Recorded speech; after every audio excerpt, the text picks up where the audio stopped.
What's up, my comic comrades? Today we're back at it with the Absolute Superman title covering issues 9 through 11. If you remember last issue, Ra's al Ghul had Brainiac turn Peacemaker Smith into a weapon for him to capture Superman, as Ra's al Ghul believes Superman will be his son of the demon, and he will use him to shape the Earth to his will. And in issue 8, Peacemaker was able to shoot Superman several times with synthesized kryptonite bullets made by Brainiac. From here, Superman on the verge of death was taken in by the Omega Men, who are trying to save him. And that's exactly where issue 9 picks up, so let's get into it. At the beginning of the issue, we see the Omega Men trying to pull the kryptonite bullets out of Superman, saying multiple entry wounds. Suction, need suction right now. Forceps, BP dropping, we need a throat economy. And if that's not how you say it, I don't know what to tell you. Where's the rib spreader? Primus responds, forget it. Even in this state, we couldn't spread his ribs with a tow truck. One of them then pulls the kryptonite bullet out with clamps, as Superman says to himself, 6 years ago, my homeworld tried to kill me. Through a miracle, I survived. Now it's trying again. Radioactive sliver of my home planet, forged into bullets, tearing me apart from the inside. Krypton is the gift that keeps on killing. Omega Men then start saying, oh god, this bullet is unstable. It can't hold its form. If we don't get those others out, we don't get them out at all. They're wedged between the ribs, near the lungs. Where is the ultrasound? Superman then gets up saying, I can get it. Give me the clamps. I'll do it myself, as he pulls out another kryptonite bullet from his chest before passing out. But there's still one more bullet in him, at which point Primus says, bring the box. But another Omega Man responds, Primus, you can't. We've barely begun to understand what it can, but she says, do it or he dies. While this is happening, we see internal monologue from Superman saying, if I die, the last vestige of my home dies with me. That's what this bullet is trying to kill. So I fight to do what I failed to do before. I fight to save Krypton. And this time, I do not fight alone. As we see, the box Primus is referring to is a father box, as she puts it over Superman to remove the final kryptonite bullet, saving his life, which is pretty huge. That means they're teasing Darkseid and the new gods. And the irony is Darkseid is the one responsible for the creation of this timeline, aka the Absolute Universe. So I'm very curious to see where this all goes when they eventually face off with him. We're then brought to the Lazarus Core Processing Center, where we see Lane has been incarcerated and has been visited by Ra's al Ghul. He opens a cell door saying, Agent Lois, you will answer my questions as if your life depended on it. Who am I and why am I here? She says, you are Ra's al Ghul, reclusive founder of Lazarus Core. You never show your face in public, so you want me to be especially impressed that you came all the way here just to tell me that, despite my arrest in Kansas, despite my betrayal to Lazarus, and that I'm not being fired. I'm not going to jail. I won't be disappeared down one of your oil wells, though I'm sure those options were carefully considered. Neither am I allowed to quit. You're here to remind me that I work for Lazarus, for you, and there's work to be done. He responds, brilliant, I could have not said it better myself. Ra's basically goes on to say, if she doesn't give her allegiance to him and Lazarus, he will kill her father, General Lane. She responds, you have no idea how much the world has changed because you haven't met him yet. Once Superman is standing in front of you, you'll realize just how small you've become. He basically ignores her and continues to say, it's all fine and dandy. You betray me, I'll kill your father. The comic then brings us to weeks later in Pakistan at the Lazarus Core Peacemaking Embassy, as we see the Omega Men boom tube in to attack the Lazarus Core. And we see Superman is with them, fighting by their side, saying, you saved my life. I am grateful, but if you insist on using deadly force, you'll wish you'd let me die. As we see Superman essentially solo the entire Peacemaker facility while saying, I'm used to working alone. Saul, his AI suit, says, I find those remarks offensive, Kal-El. He replies, sorry, I didn't mean you. Saul responds, you never heed my warnings, but I will continue to offer them nonetheless. You must be more careful here. If you exert yourself too strenuously, you could reopen your wounds. Superman tells him, Saul, I think we've been here long enough to say there's no such thing as being careful on this planet. And at this point, all I am is wounds, as two giant Peacemaker mechs catch Superman and grab him by the legs and arms, slowly trying to rip him apart. Soul says, Superman, your wounds are bleeding, activating solar flare mode. Kal, please listen to me. No matter what happens, you cannot allow the Omega Men to use that device on you again. Do you hear me, Kal-El? You must never go near that box. The book then takes us to earlier at a decommissioned Lazarus Core drilling platform, now serving as a covert Omega Men command center. As we see Superman ask Jimmy, what do you know about it, that box? He responds, only what people say, which isn't much. One guy told me it fell from space. Somebody else said it was dug up, here on Earth, where it's been buried for millions of years. All Primus says is that it comes from God, though her version sounds pretty different from any god I've ever heard of. Superman tells him, it's called a father box. It told me its name when it was removing the final bullet from my chest. Jimmy asks, the box is alive? Did it say anything else? Superman replies, not with words, it spoke with fire. I saw a world erupting with flames, telling us it's foreshadowing apocalypse. Jimmy says, another planet, you mean? Hold on, are you an alien? Am I asking too many questions, Superman? Superman says, I wish everyone would stop calling me that. That isn't my name. Jimmy smiles and says, oh dude, I'm sorry. With the S, everybody just assumed. What's your preferred name? As Sol tells Superman, protect your secrets, Kal. Superman then says, the box showed me fire pits the size of oceans and slums that went on forever, packed with tormented masses. But this was no vision of the past or some faraway planet. It was the world that's coming.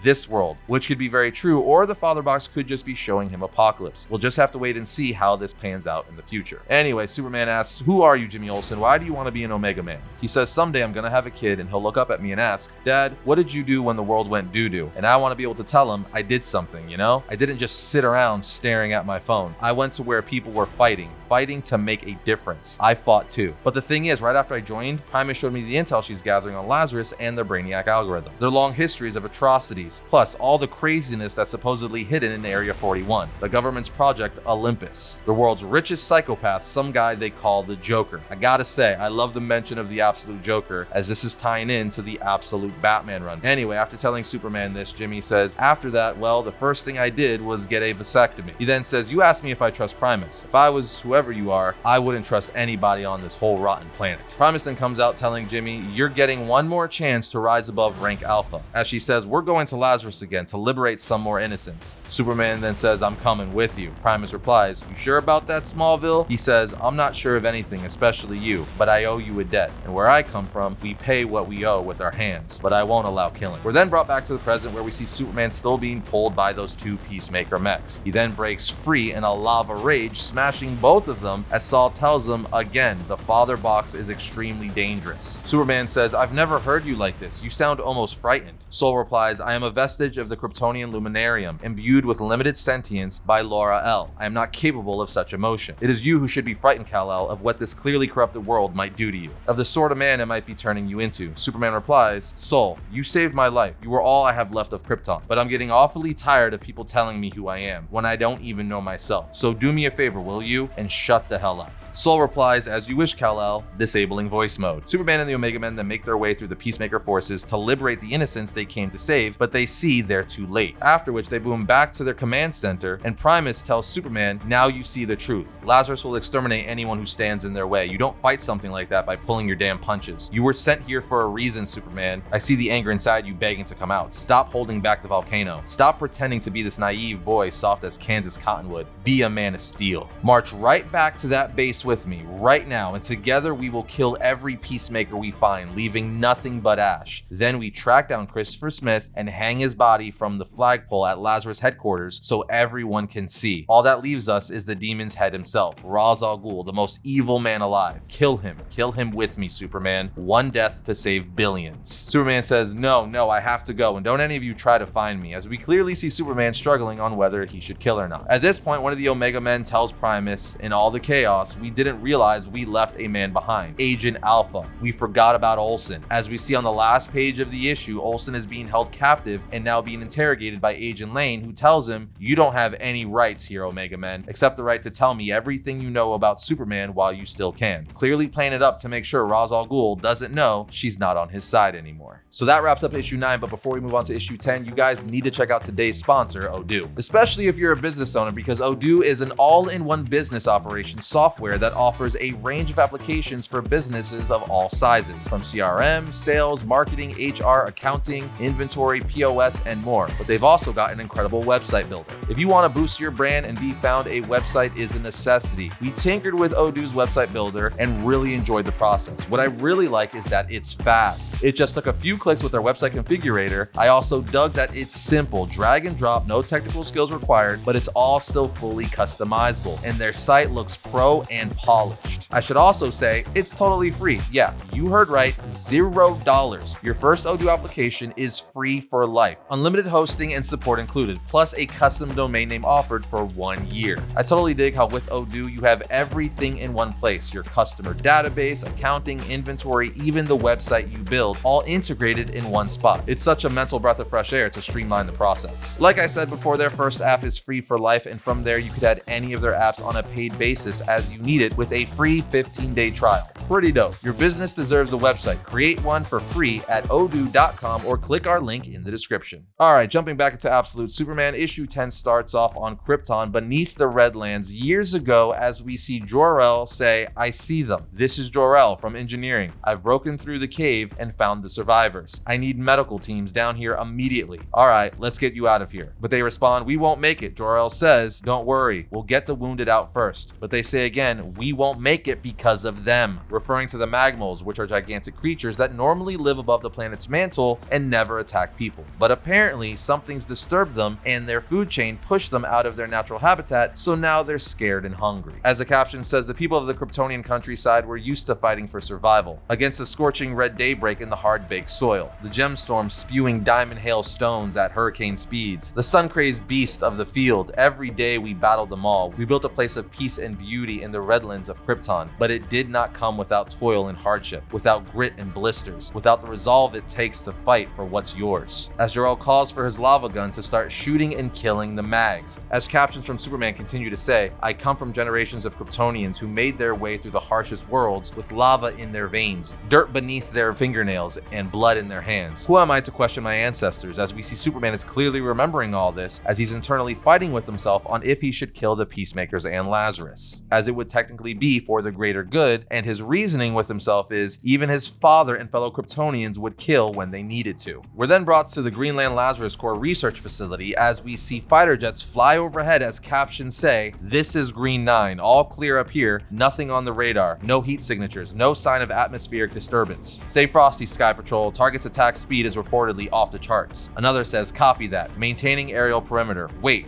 what's that on the, as we see the planes explode in a gulf of fire. The radio then says, "Green 9, do you copy? Green 5, Sky Patrol, come in. They're down, all of them. Target is on site. Do we have visual confirmation?" Another person says, "We have planes falling out of the sky. I'd call that confirmation. The Superman is here. Launch anti-aircraft barrage." We then see the news reporting on the disappearance of Jimmy Olsen, who they mistakenly call Timmy Olsen, as Olsen says, "Should I laugh or cry? I really don't know anymore." Lane, who's moving him through Peacemaker, says, "Yeah, well, what do you expect? Reporters are morons." He then says, "Miss Lane, we have to do something. We've got to help." She then pulls him in close, saying, "Shut the hell up or we're both dead, you idiot." We're then taken to Ra's al Ghul, who says to Brainiac, "At last, the day I meet my son. I trust the pieces are arranged on the board." Brainiac answers, "Yes, Director Al Ghul. I have seen to it personally." Al Ghul responds, "You couldn't have chosen a less god-forsaken location for such momentous day, Brainiac." He responds, "I've been running simulations 1 million a minute about the physiological changes one might experience when migrating from a red supergiant system like Krypton to a yellow dwarf star's orbit. I believe Superman's absorption of solar energy to be the source of his remarkable powers. And here the sun won't rise for another 37 days. The longer he fights, the more Superman will exhaust his solar reserves." Ra's al Ghul responds, "I don't want him weakened. I want him stronger than ever." Brainiac says, "With respect, sir, you want him broken, do you not?" Ra's answers, "Broken? Such things are for weaker beings, Brainiac, like you." Brainiac says, "Yes, of course." Ra's tells him, "I want to make Superman whole." Brainiac responds, "We will certainly give him every opportunity." Speaking of which, Captain Smith then walks in and Ra's al Ghul asks, "Ready for another shot at Superman?" Smith says, "Yes, sir, but if I may speak freely, do I have permission to win this time? In Smallville, when I was about to put that illegal alien down for good, I was prevented from doing so." Brainiac then chimes in and says, "Yes, because you were given the kryptonite meteor bullets too." But Ra's al Ghul interrupts and says, "You take your orders from me, Smith, and no one else." And the orders of Ra's al Ghul is to make God proud, as he hands him a piece of kryptonite. From here, we see the anti-aircraft barrage continuing to fire at Superman, but of course it does nothing, as Superman engulfs Peacemaker's attack systematically with his soul suit. Ra's then walks out of the facility saying, "Tell me he's killing them." But Brainiac says, "I'm afraid their vitals are still quite active. Superman is merely moving them miles away." Ra's replies, "Then we must further encourage the boy, mustn't we?" Begin phase 2. At this point, the Omega Men boom tube in to start taking down Peacemakers. We also see Jimmy and Lane as she's continuing to escort a handcuffed Jimmy, with him telling her, "That was a boom tube. The Omega Men are here. Miss Lane, Primus can get us out of here, all of us." She then throws him on the ground, saying, "Not gonna tell you again, Olsen. Next time you open your mouth, I'll send your teeth down your throat." As she points a gun to Jimmy's head, holding him down on the floor, Peacemaker Smith walks by saying to Lane, "Nice to see you finally joined the team, sweetheart. Now watch what I do to your Kansas pretty boy." Superman is still in the sky blocking all the Lazarus attacks, says, "I hear him coming. Hear the roar of his jetpack, his heart pounding in his chest. Peacemaker Smith is coming to kill me. He has a bullet in his gun that will will do the job, forged from the rubble of my dead home world.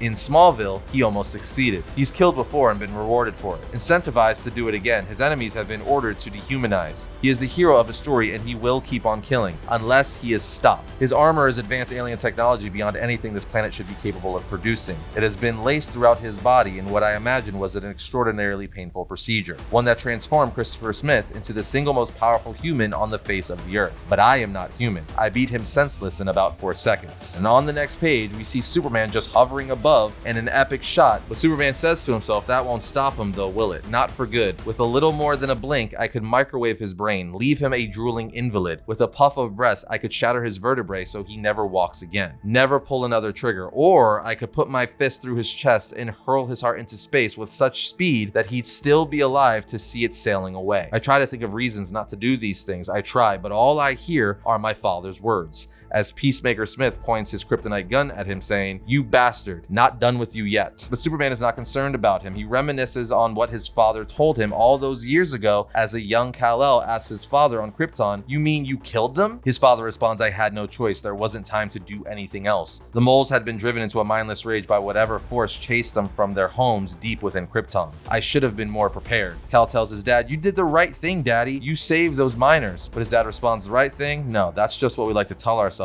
because it makes our tough decisions easier to live with. Out here in the Redlands, there are always tough decisions, Kal, but we must never lose sight of what constitutes cruelty and inhumanity, especially when we're the ones being cruel." Kal asks, "But sometimes we still have to do it, right? If there's no other way, if it saves people's lives." His dad leans down and grabs his shoulder while saying, "That's what it's been like in my time and my father's before him, his fathers too. Sometimes we have to be the cruel ones if that's what it takes to keep all of this from going away," as he points to everything on their whole world. So essentially he's telling his son, yes, me and your grandfather and his father before him have been forced to kill to save people's lives, to keep all we love from going away, but also kind of alluding to maybe one day it'll be different and maybe Kal will be that change. We're then brought back to present day where Superman continues to hover over Peacemaker Smith as Primus arrives yelling at Superman saying, "What the hell are you waiting for? For Smith to put another bullet in you? He's a murderer, a threat to everything you fight for. Finish him already." But Superman just says to himself, "My father was the wisest, most caring man I've ever known. I cherish every lesson he's ever taught me, and every day he's been gone, I've wished we'd had more time. But my father is dead, just like my mother, along with the only world they ever knew. In the end, all they could save on it was me. And I'm not the miner with the lava gun. I'm the last beast in the mine." As Primus says, "To hell with you, I'll do it myself." But Superman just uses heat vision to melt her sword as she comes up to him saying, "You saved him after everything he's done? You're no Superman. You're nothing but a soft little coward." At this point, Roz and his peacemakers arrive behind him as well as Lois and Jimmy. Roz says, "How dare you speak that way, woman?" to the son of the demon. Lois asks, "Son?" He responds, "Not by blood, of course. The blood is what comes now, boy." As a bloody and broken Peacemaker Smith looks at Roz and says, "No, he can't be the one. I was chosen. I gave you my all." Roz gets down to Smith and says, "Yes, I'm sure you did. The only problem is you're a lamb dressed in wolf's clothing. A wolf would not be lying here quivering and broken." Roz then takes the kryptonite gun from Smith and Smith says, "Please, I never got to fire my bullet." Roz just points the gun at Smith saying, "I know," before firing at Smith. But Superman blocks it with his hand, screaming no. Roz then says, "Look at me, my son. I know what you're feeling. You're angry at the state of the world that has treated you poorly. This anger of yours, I want you to know, it is righteous. It is my gift to you. Look at me when I talk to you, boy. We will use this anger, you and I, to save this planet from itself, to remake the world. Isn't that what you want, my son?" Superman replies in anger, "I am not your son." Roz says, "Perhaps not yet, but you will be," as Primus stabs Superman in the back with a kryptonite blade, with Lois saying, "No, Superman." She then goes to attack Primus, but Primus just kicks Lois away. As Roz tells Superman, "You're not yet worthy of being called a child of Al Ghul, but we will teach you, your sister and I, won't we, Talia?" As we see Primus unmask and stand next to Roz, revealing she is in fact Talia Al Ghul, with her answering her father saying, "Indeed we will, father. All hail the Omega." That's a crazy twist. Not only is the head of the Omega Men Primus Talia Al Ghul, but she's obviously working for her father, meaning the Omega Men are also under Roz's control. And that means the rebellion is all a farce. Yeah, this is getting good, so let's get into issue 11. Issue 11 picks up on Krypton as we see Kal-El look at his parents being sentenced to be hung from the skies above Pandora for 100 years. Kal pleads with them saying, "Please, no," but they replied to him, "As for your crimes, Kal-El of the Redlands, for the misdemeanor offense of being an orphan, the Science League League hereby sentence you to 20 years confinement in the Phantom Zone orphanage. Officers of the Law Guild take him away. As the officers start to grab Kal-El, he says, Krypton is going to die, but there's still time to save the people. That's what my parents were trying to do. The Science League then tells him blasphemy, add another 5 years to his sentence. Kal screams, why won't you listen? At this point, he says,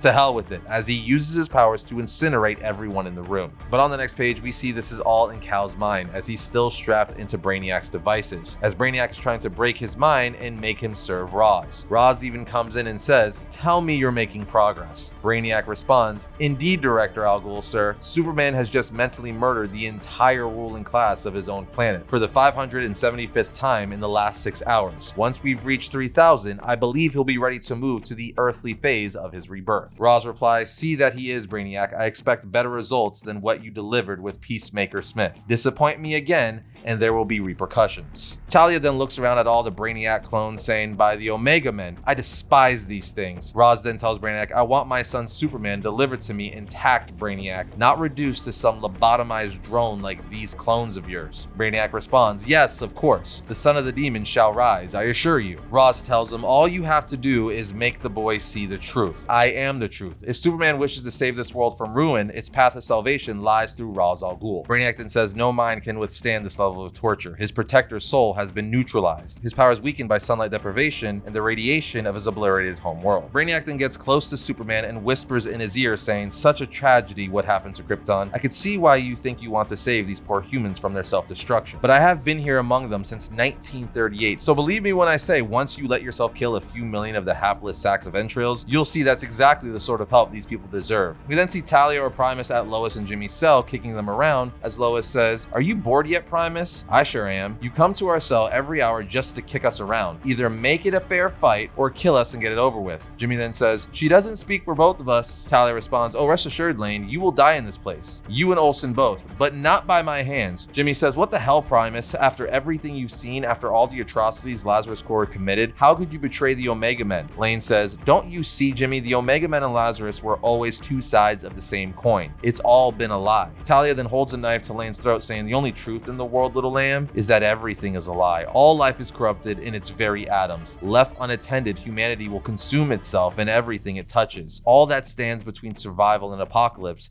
is the hand of the undying shepherd of man, my holy father, Ra's al Ghul. Lois says, you want the rich getting richer, the poor getting angrier until the whole system explodes, starting a war that nobody wants. Nobody but the Al Ghuls, that is. Talia then goes on a villain monologue, essentially saying, once me and my father thin the herd by a few useless billions, we will have a world of order and merit with resources and purpose for all. The Superman shall lead the way. As we speak, Brainiac is dragging him brain first down the road to Damascus. Soon that sweet little child from Smallville will turn this planet red. Lane is all like, that will never happen. You have no idea how strong he is. Talia says, oh, believe me, I know him better than you will. The father box tells me everything. Superman has a breaking point just like anyone, and once he's reached it, you'll see for yourself, Miss Lane, for his final test will be to kill you both. We're then taken to day 5 of Brainiac experimenting on Superman, as we see Superman finally open his eyes and wake up, breaking from his restraints, telling Brainiac, get out of my mind. Brainiac says, secure patient, more kryptonite restraints, but Superman just flies in the air, grabbing Brainiac by the neck, saying, you said you killed millions. Brainiac responds, I have on this world and many others, and when I am done, so will you. Superman replies, no, Brainiac, not millions, just you, as he chokes Brainiac, but he then lets him go before killing him, saying, no, what am I? The rays of Ra, this is not who I am. He then looks at one of the Brainiac clones, saying, help me, but we quickly realize Superman did not wake up. This is yet another dream, as Brainiac says, end program to all of his clones. He continues to say, he should have killed me without thinking. Check the code. You idiots must have botched something. But one of the clones says, apologies, Brainiac 1, but we did everything according to your... But Brainiac just screams in his face, saying, check it again, as he yells at Superman lying on the table, saying, you're supposed to kill me, you moron. Do you hear me in there? I'm the one with the knives in your brain tearing you apart. What are you waiting for? Kill me. We then see the days continue to pass, and at day 12, Superman is still not breaking. At day 14, Superman is still not breaking, at which point Brainiac is losing it and taking it out on all of his clones in the process, literally ripping and cutting them apart. On the next page, we see General Lane, Miss Lane's father, arrive at the facility that Lane is being kept at, but remember, he works with Lazarus, so he's greeted nicely. But while they're checking his robotic legs, he pulls out a gun and turns on all of them, at which point he goes to break out his daughter and Olsen. From here, we're taken back inside of Superman's mind again as we see the Peacemakers coming for Ma and Pa Kent on the Smallville farm. As they're hurting the Kents, Superman, who's being held back by a few Peacemakers, screams, "Stop it! Leave the Kents alone. They were only trying to help me." But of course, they don't listen, so Superman loses it and uses his powers to incinerate all the Peacemakers around him. And when Roz shows up saying, "After everything you've endured, you deserve this to free yourself like this. You deserve liberty, my son. Now it's time to get to..." But Superman doesn't say anything. He just rips Roz's heart out of his chest and strangles Talia with his Kryptonian cape. But outside of his mind, with Lois now free, she breaks into Brainiac's lab and shoots him in the back while holding a gun to his head, saying, "Get away from him, Brainiac." He replies, "You're too late, Lane," as Jimmy goes to check on Superman, saying, "Superman, how do we get him out of this?" General Lane tells him, "Whatever you're doing, do it fast." But as they try to free Superman, we see on the next page, it's too late. Lane is killed by the Peacemakers. Lois comes running over saying no, but Talia shows up saying, "I want them back in their cells. Alive? Alive-ish is fine too." We then go back inside Superman's mind one last time as we see Superman and the Kents stand in the aftermath of everyone Superman just killed. They say, "Kal, this never should have happened. None of this. We should have been together. Lazarus took that from us. They took you. We were wrong to tell you to run. There's no safe place for you anywhere, son. Not unless you fight for it." Superman says, "I've been trying, but everyone keeps telling me who I'm supposed to be, and no one listens." Pa Kent says, "We know, Kal-El. We see you. We see all, so believe us when we tell you we're proud of you and what you've done here. Just keep doing it, son. Get out there and kill them all." But this forces Superman to finally wake up for real this time as he actually grabs Brainiac by the throat. At this point, Soul, Superman's suit, is also freed and reunites with Superman on the last page as Superman holds Brainiac in the air with Soul saying, "Kal-El, this is Soul. I've been reactivated. I'm getting us out of here. Kal-El." But Superman doesn't answer, and instead,